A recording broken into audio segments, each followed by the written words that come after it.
Владата итнува побара екстрадиција на Никола Груевски. Побара лидерот на опозицијската СДСМ Венко Филипче. Филипче вели дека по најавата на идниот премиер на Унгарија, Петар Маѓар, дека нема намера да ги заштитува политичките бегалци, Христијан Мицкоски мора да интервенира и да не го штити додека не се појавила нова дестинација.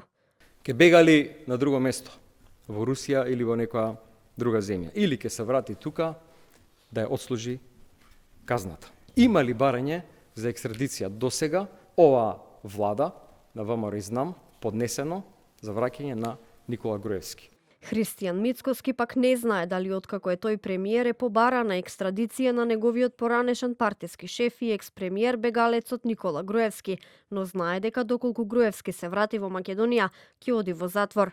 Лично немал никакви очекувања во однос со Груевски, иако со новопечениот опозиционер на Унгарија Виктор Орбан, кој му даде за солниште на Груевски, беше и текако во блиски односи.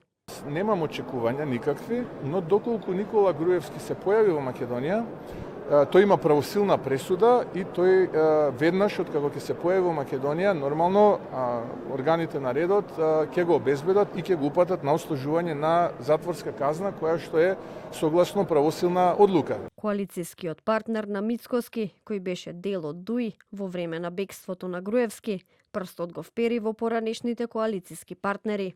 И тогаш и сега мислам дека се замараат тие кои што му помогнаа да избегне од правдата во Македонија, да се соочи со правдата. Тоа се бившите мои колеги од Демократската унија за интеграција.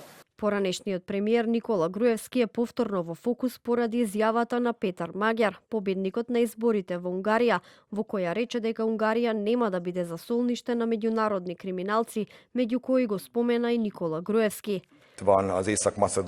Мислам дека зборував многу јасно за ова претходно, дека предложив да не купуваат никаков мебел во Унгарија од Икеа, бидејќи нема да останат долго. Унгарија нема да биде засолниште за меѓународни криминалци, и тоа не важи само за нив, туку и за господинот Никола Груевски, поранешен северно-македонски претседател, кој исто така е осуденик.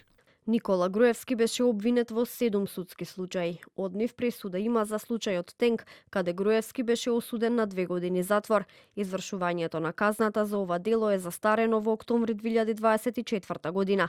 Во случајот насилство во Центар, Груевски беше осуден на година и половина во затвор, а во случајот Плацеви на Водно, пресудата беше 9 години затвор. Извршувањето на затворската казна за случајот насилство во Центар застарува во 2027 година, а за случајот Плацеви на Водно застарува во 2043 година. Случаите Траекторија и ТНТ се застарени, додека пак судскиот процес за Тали Реден и 2 и Титаник се во тек.